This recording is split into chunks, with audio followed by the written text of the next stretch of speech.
Donc ici, on a le vernis qui a été mis seulement sur les écailles, vite fait.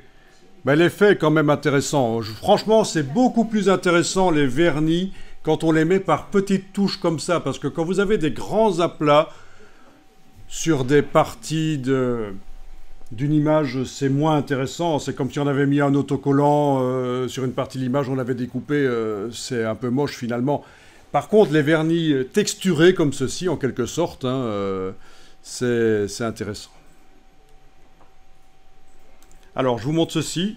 Là, à la place de l'image du serpent, j'ai chargé une image noire, en fait, que j'ai faite dans Photoshop. Elle est là.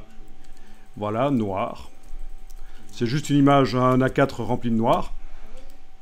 Et sur cette image noire, oui, j'ai pas travaillé sur la matière de base parce que c'était plus simple. Sur cette image noire de Photoshop, j'ai été dans la partie rugosité, chargé, ben, la même chose que sur l'autre image du serpent, là. C'est le vernis, voilà. Et ça donne pas mal. Pour des cartes de visite, des choses comme ça, des packaging de parfums, par exemple, c'est super, ça. Ensuite, ici, c'est presque la même chose, sauf qu'on a un vernis mat, d'abord, qui fait la forme du serpent, et on a le vernis brillant par-dessus. Et donc, c'est encore plus sympa. Et comment est-ce que j'ai fait ça? Ben, c'est tout simple. Dans Photoshop, au-dessus de ce qu'on avait fait tout à l'heure, j'ai été créer un calque et j'ai rempli toute la sélection que j'ai générée par tracé ici. Touche CTRL PC commande du Mac, cliquez là-dessus. Voilà, et j'ai rempli par du noir. Là, je viens de désélectionner. Et l'opacité du calque, je l'ai mise à moins de 100%. Sinon, ça aurait fait du vernis comme l'autre. Le but, c'est d'avoir un gris plus clair, fichier enregistré, et d'aller dans Dimension, donc dans cette image noire que j'ai chargée, aller changer son canal de rugosité et aller viser le fichier que j'ai appelé ici vernis brillant et mat. Voilà. Et voilà. Donc là, j'ai un peu diminué la force du vernis mat et on voit ce que ça donne. Oui, parce qu'il existe du vernis brillant et du vernis mat.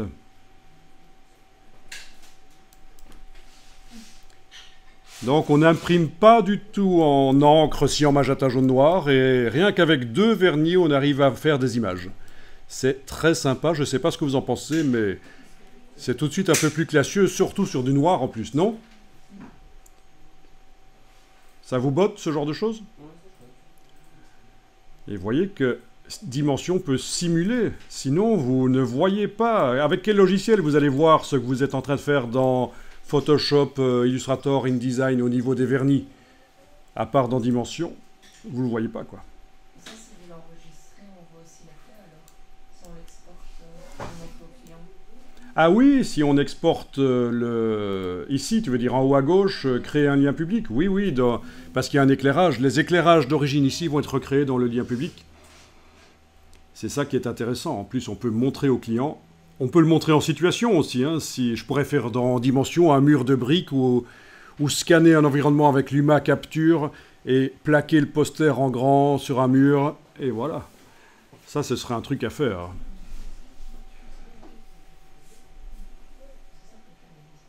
Ou en réalité augmentée aussi. À travers l'écran d'une tablette, je peux voir le poster dans la vraie vie. La tablette filme le mur et sur la tablette, je vois ce que ça donne. Un peu l'effet simulation qu'on a chez Ikea, par exemple, hein, où il vous montre ce que les meubles à quoi ça va ressembler quand ce sera dans votre environnement. C'est la réalité augmentée quand on mélange le film vidéo en temps réel et la 3D par-dessus. Donc voilà, ça c'est la version exportée qui va arriver. Je ne l'ai jamais vue, évidemment. Vous avez vu que j'ai généré... Ah, forcément, il y avait plusieurs éléments. Donc les deux d'à côté sont restés, mais sinon, vous voyez, ça fonctionne.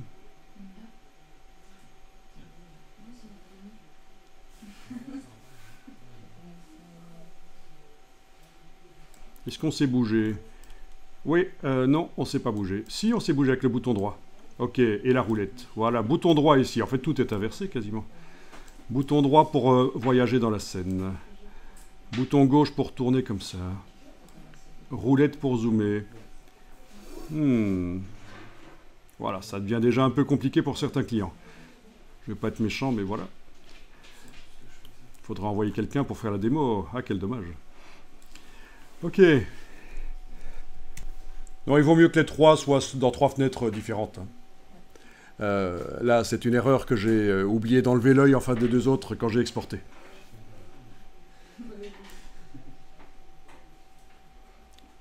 Très sympa, ça.